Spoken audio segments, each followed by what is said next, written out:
અમે અત્યારે અમારી વાડી આવ્યા ને તો બાએ છે ને એક નવી રોન કાઢી અને એમ કીધું કે આપણું જે માટીનું માટલું હોય ને એ અહીંયા ક્યાંક જમીનમાં દાટ્યું છે ને માટીના માટલાની અંદર છે ને સોનાના ઘરેણા અને ચાંદીના સિક્કા ને આ ને વસ્તુઓ બધી ઘણી બધી દાટી છે. એવું ન હોય. હવે હું વાતું કરે બા એમ કહે છે કે હું નાની હતી ને ત્યારે એના પેલા છે ને ગઈઢિયા ને તેજુરી નહોતી તો ગઈઢિયા જમીનમાં દાટી દેતા. પણ તમને યાદ છે આપણી વાડીમાં દાટેલું છે? આપણી વાડીમાં દાટેલું એ તો હું નાની હોઉં આજ્યા જેવડી એટલે ખબર ન હોય. પણ એમ નહીં તો તમે એમ કહો છો ડાયટું છે તો જગ્યા યાદ છે કઈ? પણ એમ નહીં, તમે યાદ તો કરો ક્યાં છે. ક્યાંક તો તમને જગ્યા યાદ હશે ને. તમે બેસી જાવ, તમે નિરાતે બેસીને યાદ કરો પેલા એ વસ્તુ. પણ એમ નહીં, આ તો મારા બાએ આજે રોન કાઢી. હાલો ને મિત્રો, ઈ કે વાડીમાં આપણે સોનાનું માટલું ડાયટું છે કે જેની અંદર દાગીના ને સોના ને પૈસા ને હાચનબાઈ એવું હોય છે. હોય જ ને. પેલા આપણે મકાન પાડીએ એમાંથી ને નીકળે. પણ એમ નહીં, તમે મને અટાણે ક્યાં ગયો છો? તમારે વહેલું કહેવાનું હતું તો આપણે આવતા વેત પેલા જોઈ લે. તમે યાદ કરો બરાબર ક્યાં છે. આમાં તો પછી લોટરી લાગી જાય, આપણી નો લાગે, બીજા કોક ની લાગી જાય. પણ એમ નહીં બા, તમે અટાણે કહો છો તમારે વહેલું કેવું હતું? આ મને ખબર હોય પતો જગ્યા યાદ નથી બા. જગ્યા યાદ જ નથી. હવે બોલો લ્યો, સોનાનું કરવી પડે. ઈ તો તમને હું કઈક મંગાવું તમારા માટે, લીંબુ પાણી બનાવો એટલે બધું યાદ આવી જશે હમણાં ગરમીનું. એમ નહીં, સોનાનું માટલું મિત્રો હવે વાડીની અંદર છે ને હવે આ ક્યાં છે ઈ કોઈને ખબર નથી. હવે મારા બા કે છે ઈ ફાઇનલ છે. ઈ કે કઈ નક્કી ન હોય કે મકાનની નીચે હોય, જમીનમાં નીચે હોય, કોઈક ઝાડવા નીચે હોય. તો હવે આ ગોતવું ક્યાં? આપણે ક્યાં ગોતવું હોય? આ કઈ નક્કી નથી. મગજમાં આપને આવે ને આવે તો ખબર હોય. અહીંયા હતું, ઓલી બાજુની જગ્યાએ હતું, રેલના પાટા આગળ હતું. ભાઈ એમ ન હોય. તું દા બાને કન્ફ્યુઝ કરમાં ગમે. આપણે રહેતા હોય, આપણે વાડી હોય ને ત્યાં જ ગઈઢિયા આવે ડાયટું. પણ એમ નહીં તો આપણે ક્યાં ડાયટું છે? આપણે તો ક્યાં ડાયટું ગઈઢિયા આવે એ ખબર નહીં. નાની હતી એટલે ખબર ન હોય. પણ તમને યાદ નથી? યાદ જ નથી. તમે જોયેલું, તમે જોયું છે ને ઓમ તો? આમાં ગઈઢિયા આયા હું કામ કરતી, આ કામે આવતી. હા, બહુ કરી તો વાત છે. હવે ખબર નથી બાને, પછી તમને જરાક યાદ નથી. જરાક તો યાદ કરો તો આપણી લોટરી અટાણે લાગી જાય. ભાઈ એ તમે ઈ વાત કરો માને, તમે બીજી વાત ઉપર જાવ માં. મિત્રો હવે આ તમારા ઘરે આવું ક્યારેય થયું છે કે નહીં કોમેન્ટ કરજો. કારણ કે મારી દાદીમાં મોટી ઉંમરના છે ને, ઈ અમે વાડી આવ્યા તો કે સોનાનું માટલું ઈ કે છે અહીંયા, પણ ક્યાં છે ઈ કોઈને ખબર નથી. એટલે હવે આ ગોતવું કેમ ને, ઈ માથાકૂટ વાળું કામ છે. ગોતવું તો પડશે જ ને. આમાં ગોતશું નહીં તો મેળ કેમ પડશે? બીજા કોકના હાથમાં લાગી ગયું ને તો આપણી લોટરી અટાણે વહી જાય. ભાઈ એમ નહીં બા, ઈ માટલાની અંદર હોય હું? એ માટલાની અંદર પૈસા હોય, ઘરેણા હોય. પણ એમ નહીં બા, માયા કહેવાય. માયા કહેવાય. તો માયા એટલે હું? એટલે માયા એટલે પૈસા ને ઘરેણા. મને એમ છે માયા એટલે આપણે જે માયા જાળમાં ફસાઈ જઈએ ને, ઈ માયા અંદર મૂકીને ગયા હોય કે આમાં કોને માયા લાગે છે, ઈ કે આમાં છે ને ગજાવે ડાયટું હોય કે જો આપણા ભાગમાં હોય તો આપને મળે. ક્યાંક ખોટતા તો પછી નો ભાગમાં હોય તો જાય.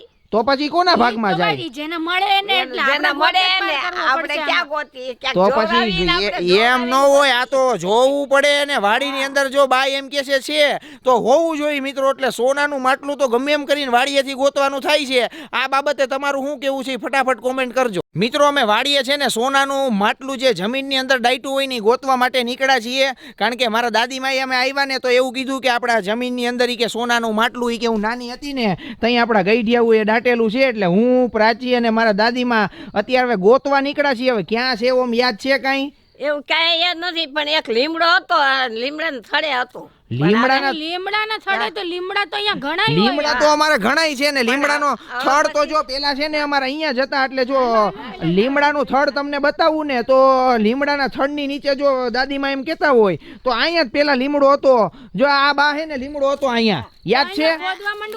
અહીંયા હોય પછી પડી ગયો હોય, આપને ખબર ન હોય.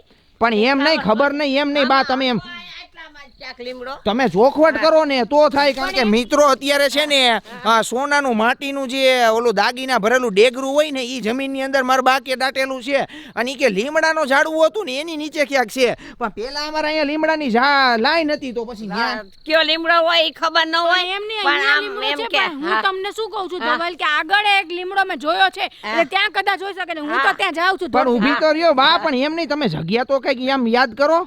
પણ કેમ યાદ કરવી? હવે તો આ બધું ફરી ગયું છે. ભાઈ એમ નહીં, જો અહીંયા ઢોરા છે તો મને એવું લાગે ઢોરા બોરા ખોદવા છે. આ માટી તો અહીંયા તાજી નાખેલી હોય પણ આપણે પેલાની હોય ને પેલા એટલે આપણે અંદાજે કેટલા વર્ષ પેલાની તમે વાત કરો 70 80 વર્ષ હો 80 વર્ષ થઈ ગયા છે. અરે બાપા 80 વર્ષ પહેલાનું પણ ત્યાં એક લીમડો છે, હાલો ને ત્યાં જઈએ. હા પણ હાલો ગોતો. એટલે મિત્રો વાડીએ અત્યારે સોનાનું જે માટલું ભરેલું હોય ને ઈ ગોતવું છે, પણ કેમ ગોતવું ઈ ખબર નથી પડતી. આ બાબતે તમારે હવે જરાક મદદ કરવી પડશે મિત્રો. અમારી વાડીએ મારા બા એમ કે છે,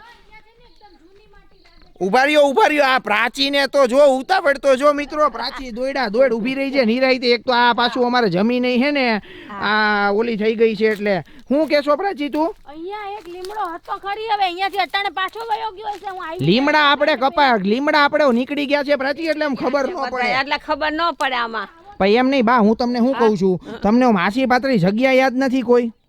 એ આટલામાંથી પણ આ બધું નીકળી ગયું એટલે કઈ ખબર નથી. લીમડા નથી આખે આખું આપણે જેસીબી થી ખોદી તો નીકળે તો ભલા કઈ આ લાઈન જ હતી. આ જ લાઈન અહીંયા છે કે ઓલી બાજુના છેડે છે? ના આ બાજુ મને એવું લાગે કે આપણે ઓલી બાજુના છેડે છે ને શેઢે હતા, ન્યાય લીમડા તો હતા. ત્યાં વયા જવું છે, લીમડો ત્યાં જેવો લે એમ નો હોય. હવે આ તો બધા આમ જાવું ને વાં જાવું ને એમ થોડુંક મળે. ડેગડું નાનું, પણ આપણું ડેગરું નાનું હોય ગમે ત્યાં ગોતવા જાય. ગમે ને ડેગરું નાનું એટલે પણ એની અંદર સામાન જાજો છે ને. ડેગરું ભલે ને એવું હોય સામાન પણ તમે ધીમે તો બોલો, આ સીમમાં ક્યાંક અવાજ જાહે ને કોઈક એમને આવી જાહે. એટલે બા હવે એક કામ કરો, બીજા ખોદીને લઈને વયા જાહે.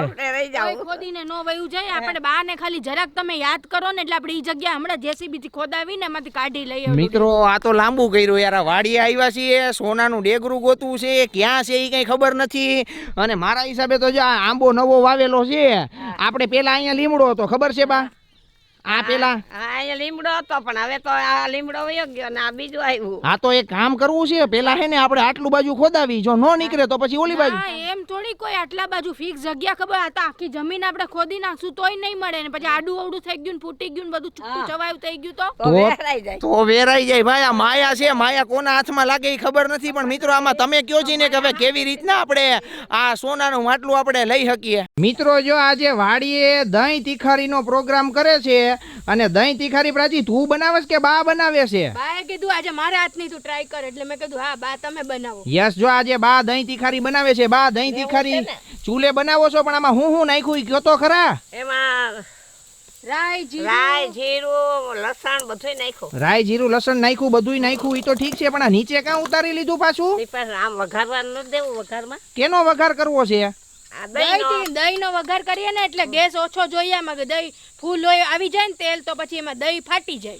એટલે આ ચૂલા ઉપરથી ઉતારીને દહીંનો વઘાર કરવાનો? પણ આપણે ગેસ ધીમો કરી દેતો, અહીંયા ઓપ્શન નથી ધીમો કરવાનો એટલે નીચે ઉતારી. યસ, આ ચૂલાનો ધુવાડો અને ચૂલાની જે મીઠાશ છે ને ઈ જોઉં તમે. જો આ દહીં તીખારીનો દહીંનો વઘાર કર્યો અને ઉપર જે તમને દેખાય ને ઈ લસણ છે. આ ફૂલ લસણ નાખીને બા મજા આવશે ને. આ વાડીએ જો આજે દહીં તીખારી અને રોટલાનો પ્રોગ્રામ છે ને, ફૂલ મોજે મોજ, મજા આવી જાય આમાં. યસ, જોઈ લ્યો. જો આ દહીં તીખારીનો વઘાર કર્યો, આમ તમને ધાબા સ્ટાઇલની છે ને આની સુગંધ આવે. કારણ કે આપણે ધાબામાં જાય ને જ્યારે ત્યારેનો વઘાર સેમ આવી રીતના ચૂલા ઉપર અને દહીં તીખારી છે ને જો આવી રીતના બનાવવાની હોય. પણ આ એમને નાખી દઈએ તો શું થાય બા? એમને મેં નાખી દીધું હોત તો ઓલું આમાં નાખી દીધું હોત તો હાલત. હું તો એમ જ કરું, હું રાઈ નાખું, જીરું નાખું, લસણ નાખું અને દહીં ફાટી જાય. હા, દહીં ફાટવું ન જોઈએ. જો આ પછી ઉપરથી શું નાખ્યું? ધાણા જીરું ને પછી મજા આવશે ને આ ખાવાની બા. આમાં ખાંડ હોય કે ન હોય? ખાંડ ન હોય. આમાં ગળાશ ન હોય જે તમને જોઈએ. જે ધવલ ને ગળાશ બધામાં જોઈએ અમારે, પણ કોક વસ્તુમાં ન નાખું ને તો કે થોડીક ગળાશ નથી કે નહીં. યસ, જો આ દહીં તીખારીનો પ્રોગ્રામ તમે જો, આ જે આની મીઠાશ છે ને જોઈ લ્યો ખાલી. આ સેમ આપણે ધાબા સ્ટાઇલ છે અને વાડીએ અત્યારે મસ્ત મજા આવે છે. ફૂલ મજા આવે છે ને. ધુમાડો બી બહુ સરસ આવે છે. મારી આંખો ખુલતી નથી એવો.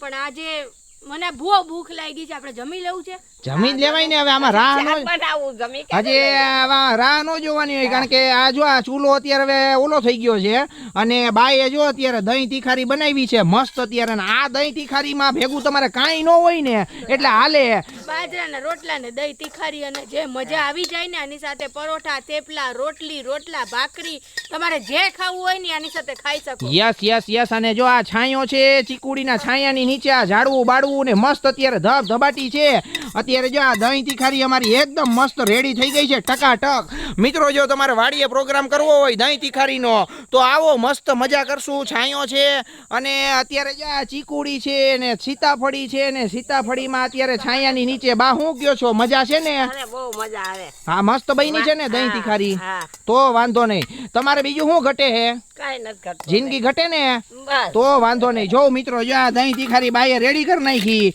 અને આની મીઠાશ છે ને ખાલી આ ધુવાડાની જ મીઠાશ છે. આમાં જે આપણે સ્મોકી ફ્લેવર લાવવાનું કહે ને, આપણે ઘરે હોય ને તો ઘરે આપણે વચ્ચે વાટકી મૂકીએ, એમાં કોલસો મૂકીએ ગરમ કરીને, એમાં ઘી નાખીએ અને ઢાંકણું ઢાંકી દઈએ એટલે સ્મોકી ફ્લેવર આવી જાય. અને એનું જે સ્મોકી ફ્લેવર આ એનું તો પૂગે જ નહીં, આના જેવું તો હોય જ નહીં. 100% એટલે આ જે ચૂલાની મીઠાશ છે ને ઈ જોઈ લ્યો ખાલી. આ દહીં તીખારી કોક દી ખાવી હોય ને તો કહેજો મિત્રો. બાકી વિડીયો ગમ્યો હોય તો વિડીયોને લાઈક અને શેર કરવાનું ભૂલતા નહીં. દહીં તીખારી ખાવી હોય તો આવો.